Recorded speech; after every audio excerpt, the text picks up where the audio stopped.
Guys, the President of the United States was just elected last night, number 47. But do not put him above Christ. We're going to talk about politics, why you should still focus on Jesus, and who stole whose Halloween candy on this week of Becoming Branches. Come on in.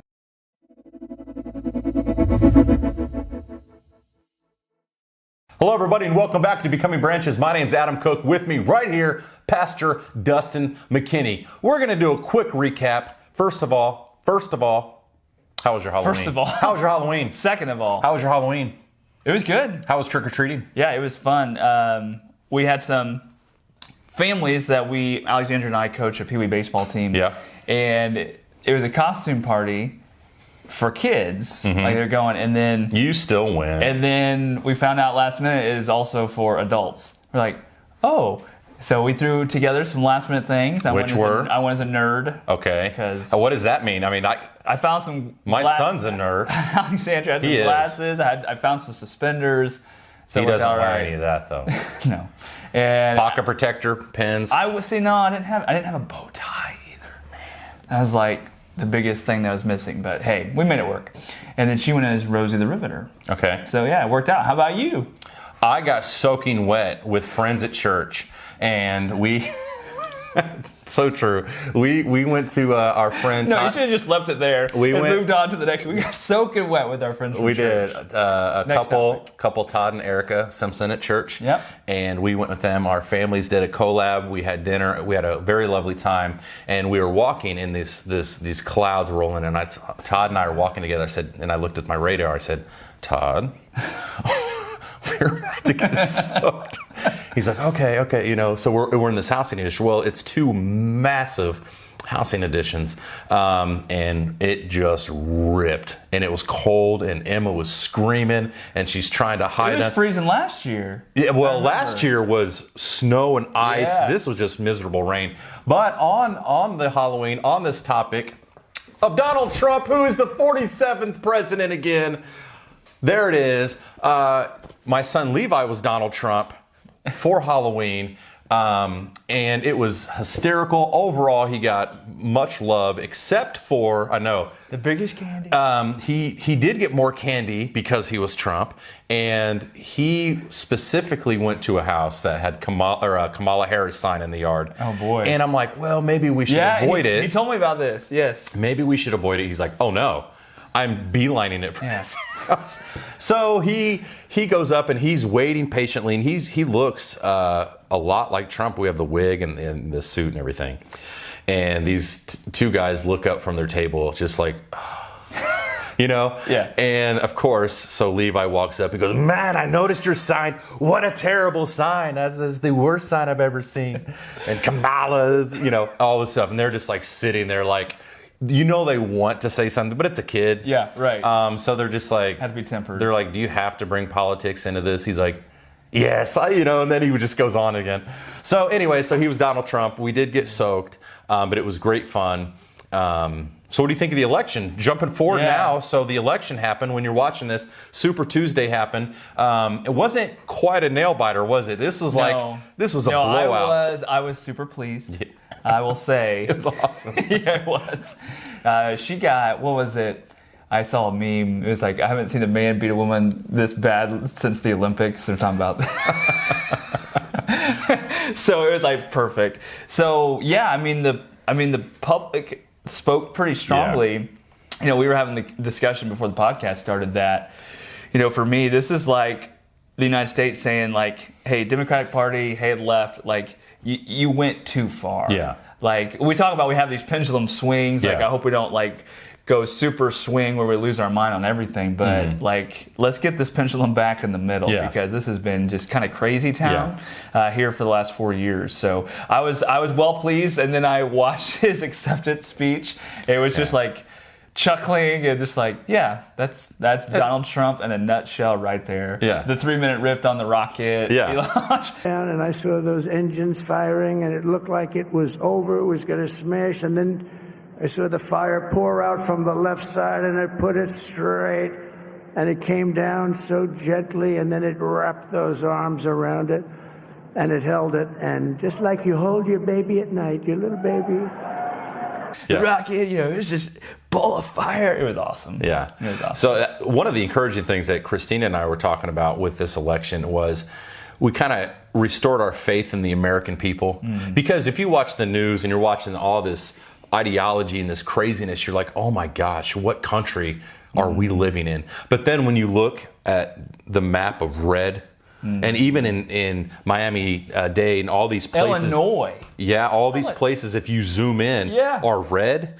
People are like, you know what, there's a line. And you guys have crossed it, like you were saying. Yeah. And well, I was so surprised, like the urban areas. Now I say Illinois, like most of rural Illinois is red already, but the Chicago suburbs, that dictates which way Illinois goes. So we already knew that was going to go Kamala's way. But when you start looking at the numbers, the trends of the last several years, and you see urban voters voting for Trump, or you see historically demographic groups that have voted Democratic, they're like, I'm not drinking this Kool-Aid anymore. Yeah, and I think one of the big shifts for Trump in 2020, it showed the male Hispanic voters for Trump was 39%. Yeah. This year was 58%. Yeah, he flipped the script on that big time. Exactly. Yeah. The big key issues that I think chopped Kamala down before it even started. One, I think it got under a lot of people's skin. She just was there without being voted in. Right. She skipped the line. Excuse me.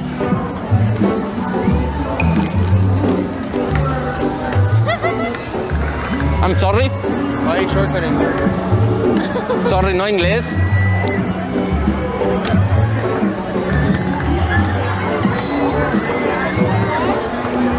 Sorry. Don't be sorry. Just go back there. Oh, no English. And people hate when you skip the line. I mean, if you go to Kings Island and you skip the line, no one's voting for you if you have a booth outside the ride. It's like, no, you skipped the line. And so that did it. Yeah. And I think there's just too many things, mainly when she breathe. And when she'd open her mouth. Or laugh. Talk. Yeah. And those three things combined, breathing, laughing, and people are like, I can't with you.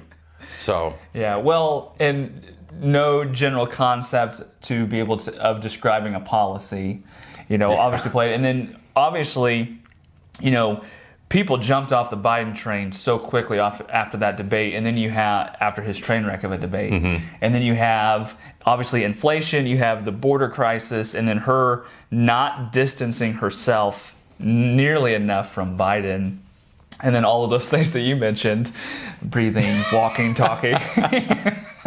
Those did her in. But, you have to give it to Trump. You have to give it to his campaign team. I mean, he never stopped. No. Like, I hear, Kamala's taking a day off today from the campaign trail. And he's in four different places. Like, he just went. Yeah, sometimes there was a 2 or 3 hour wait for Trump to get there. The Joe Rogan podcast, if you watch any of the Joe Rogan podcast, Vice President Vance, that's going to be fun to say.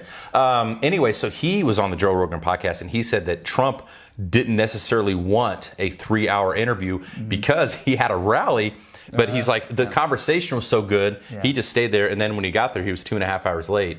But you're right, he never stopped, and the people that came up and supported him were huge. I mean, Bobby Kennedy was massive, and and just what you were saying, he's like, guys, this is no longer the party of my family that my family supported.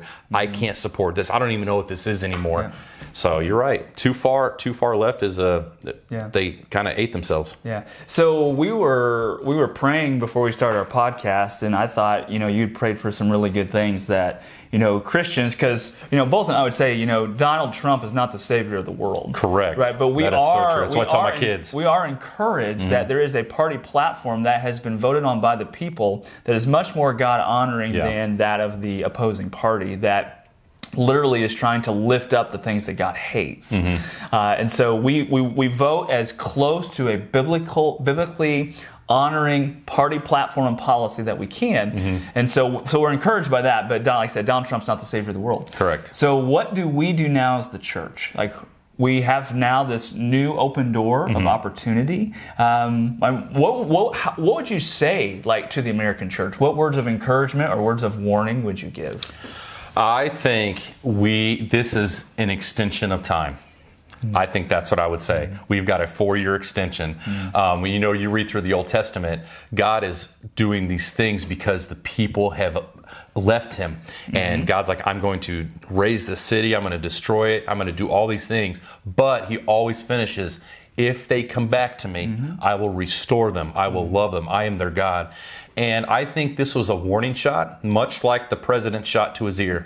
I really do. Because, my wife and my family were talking at the possibility of Kamala Harris winning and the shift that would do. And I truly believe that would have been a shift where the church is a wake-up call. Like, guys, we now have a president who specifically at a rally heard Jesus is king or Jesus is Lord and said, you're at the wrong rally. Yeah. If that wasn't a warning flag of what it would have been like as the head, the chief, it was a scary thought. So what I would say is, don't take this for granted. Yeah. Don't hit cruise control. Yeah. Don't think we can just sit back and relax. I think this is an extension because the Bible already says, if you read Revelation, if you read the end times, stuff's going to happen. Stuff's going to hit the proverbial fan. Yeah. And so I think it's a time to use this time to dig deep and to get serious and to get into the Word and to do outlets like this and to get more serious. What about you? Yeah, well, I think a couple of things come to my mind. We had our leadership meeting on Monday, and I don't know if it was your wife or his pastor, they were kind of talking about this being a win-win situation, in the sense that the church has often thrived under persecution. So if Kamala wins, there is that potential that the church is really going to have to hold fast to Christ. Right. But we also now, like you had mentioned, we do have this kind of extension or era of some religious freedom to be able to hopefully speak the gospel, to speak the truth of the Bible without, major concern of huge backlash. And so we need to take advantage of that opportunity. And I think of Ephesians 5, awake, O sleeper, arise from the dead, and Christ's light will shine on you. Like, this is a great opportunity for us to wake up. And it says, therefore walk as wise, not as unwise, for the days are evil. So even though, the candidate that we wanted is in office, the enemy of our soul is still very much alive and wanting to cause destruction and mayhem and chaos in our lives, in our families, in our church, in our community. And so we still need to be extra vigilant. We do need to use this opportunity to go around and preach the gospel of Jesus Christ. That's the most important thing that we can do. We should be reflecting on our own hearts. What are some things in our life that we should clean up? Do we need to clean house on some things? And be ready for the Spirit to move, man. God is doing incredible things. We've seen that here at Calvary Chapel. Yeah. Right? The youth that He is bringing, the parents that He's called home and are raising up to bring their children up in the Lord is really phenomenal. It is. I'm so blessed to be in Indiana, in the United States at this time, to be able, our family now doing that as well, homeschooling, and it truly has been a huge blessing. Isn't it a drastic shift? Oh man. When speaking of homeschooling, if you guys are on the fence about homeschooling, we're two dads that can attest to it is amazing. It is. Do it. The shift in your kids' focus, the intentionality you can put on a Christ-centered living. Yeah. I know my wife, like I've said this on the podcast many episodes ago, that when we first were raising Noah, and Levi was like 1 or 2 at the time, didn't even have Emma. He was in public school. We went to Tri-West, or Pittsburgh Tri-West area schools. Right. And he was in kindergarten, and he got home one day and she's like, man, I really feel the Lord calling me to homeschool. And it's scary because that one parent who has to stay home, as you know, no longer works. And so you're probably thinking, are you kidding me with the inflation and all this stuff? All I can tell you is God is bigger than your inflation, and God is able to bless that home with financial income that you would have never thought. Christina and I are a walking testimony. You're a walking testimony of God's faithfulness. So if you're on the fence, please don't have your hang-up be finances, because God is bigger than that. Amen. And you need to trust Him in that. So anyway, so what are the benefits that you've personally seen in Harrison and Lincoln on homeschooling versus public school? Have you seen a shift yet? Well, one, I get to be a part of it, right? I mean, we were always, talking about the Bible and things like that, but now it's an everyday conversation, and I get to be their teacher on Thursdays here at Streamside, which is like the best thing ever to finally get to do that. But the life lessons along with the academic type lessons, that's the big one. And I think even one of the biggest worries we had, Lincoln is such a social butterfly. So is my son Levi. He loves, and they're like, okay, like how do we? And he's been fantastic. He can't wait for Streamside, to go play. And he meets up with some of his buddies that live closer on his baseball team or on his football team, and that's been fantastic. Harrison especially, his reading level has jumped so dramatically, so quickly.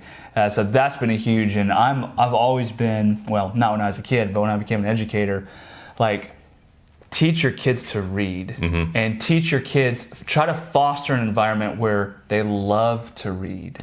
Because if you do that, I mean, the research is so clear.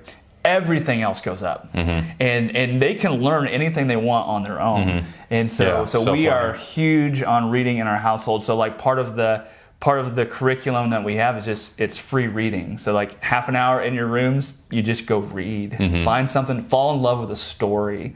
And so that's been really good. And Harrison's reading really well. Yeah, our kids can't get away from that because Christina's an author. So a very good one. She is a good one. She just released a 1.5 in between book 1 and 2. We can link that here so you guys can enjoy it. And we can link her first book, Baden City, so you guys can enjoy that. I highly recommend it. And I'm definitely not biased. Because you're not biased. You like it. You like to read and you like the book. Phenomenal books. She's a good writer, phenomenal books. So what I love, her writing style is as I'm going along reading, one, the characters are like developing in front of your eyes. There's no character that you're like, eh. Like everyone has a cool angle. Everyone has a cool personality. And then as you're reading, like they talk about like, and what we would tell our students as a teacher, like try to make the movie in your head. Like and you have no problem doing that in her books. That is so true. Like, everything pops to life. I can see what's happening. I can understand what's happening. So yeah, very good. So with that being said, when they have to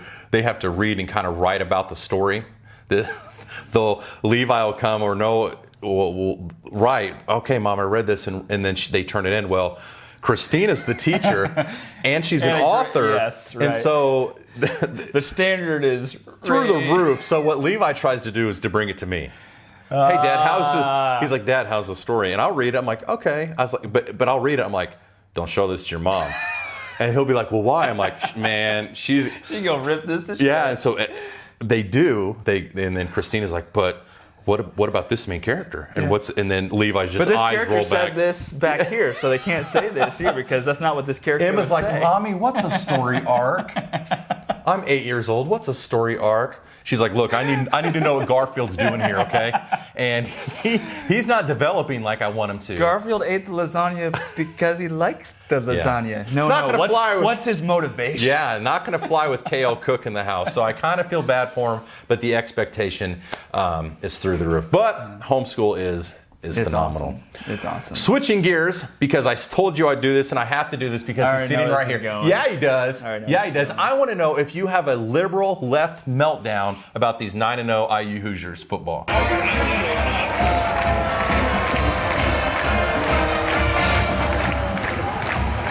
I am dead inside. Do you like lefties losing it? That's funny, by the way. Go look up some of those. Do you do that? What's wrong? I mean, look at your countenance already. It's already low. It's gotta already keep my composure. You know, that's what Pastor's been talking about. Yeah, keep my composure. 9-0 Hoosiers, and what he doesn't hold on. What he doesn't want to tell you is this is the best they've ever done in their school history. And as you guys are knowing by his squirmish body language, he's a Purdue fan. Which they're 1-7. 1-7. I don't think they heard you. He said they're 1-7. They're ranked like number 5 in the bottom 25 of big school of high schools football program of high schools. I think Ben Davis beat him. I did not like the coach from day one. See, I like our coach from day one. Yeah, well, yeah, because he holds your players accountable and has discipline. He does. Like the Purdue's coach, like he leads the team out on the field, and he's always wearing like these super tight T-shirts, and he's like walking like this. And like he's the guy on He the has video. the fish face from SpongeBob characters. Yes, exactly. And he's the guy on the video board at the games talking, like instead of the players. And like you could, like he wants it to be about him. And he's like that. Even if there's like someone completely missed a block, I'll be like, come on guys. Like I want that coach just being like, get out. If you're not gonna do your job. And then ream him on the sideline a little bit. And then get him back in there, but that's not him. And I mean the proof is in the pudding. It is. Yeah. Anyway, so we have a big game coming up against Ohio State. Yeah. And that's the test. Yeah. And if we win that one on our next episode, you'll have to come back and be like, you know what, Adam? IU is a legit team. Well, they are. I mean, I can't speak against their record. Yeah. They are a legit team. I hate that they're a legit team. Do you though? So I obviously my stomach burns at the fact that they're better than Purdue. Yeah. Yes, and I have to admit it.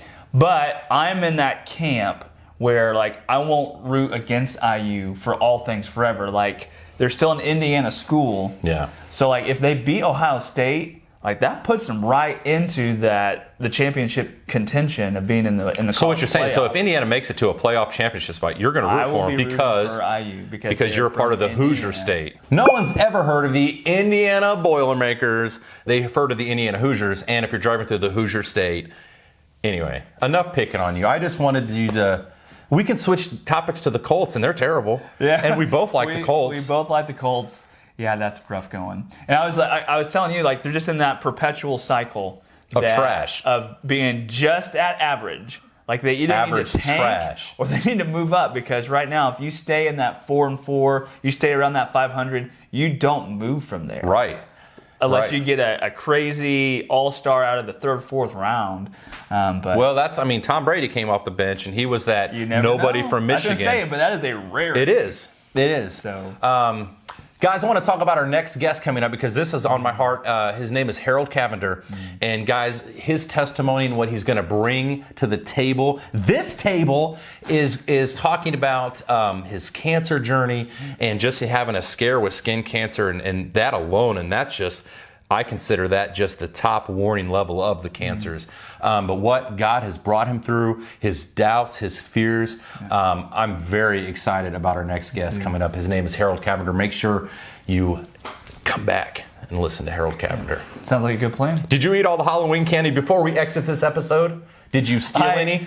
You did. Probably. You're a sugaraholic. 25% of each kid, so that's 50% of their candy. Probably. That's called a dad tax. I first tried to go after the candy that I knew they wouldn't want, so like licorice. Like I'm one of those weird guys. You like black licorice? I love black licorice. Wow, that has to be associated with a Purdue fan. Good and plenties. No one likes They're that. up here on the scale, man. So good. My son likes normal Tootsie Rolls.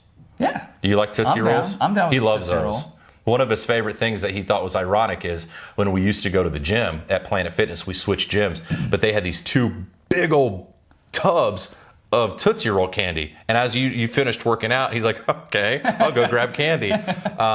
So my kids were very excited about the fact that I'm on keto again because, Dad can't touch your candy. And so they were like opening it in front of my face like this. They were like opening it up. Horrible children. Jeez. Guys, thank you so much for this episode of recapping, talking about the Hoosiers, talking about Purdue, talking about politics. And I do want to say, guys, please don't get angry about politics. I understand some of you are upset right now, and I understand this is a sore topic for you. Deal with it because he's the president of the United States. He also means keep your eye on Jesus. That's right. He's the king. That's right. Thank you so much for joining us on this episode of Becoming Branches. See you next time.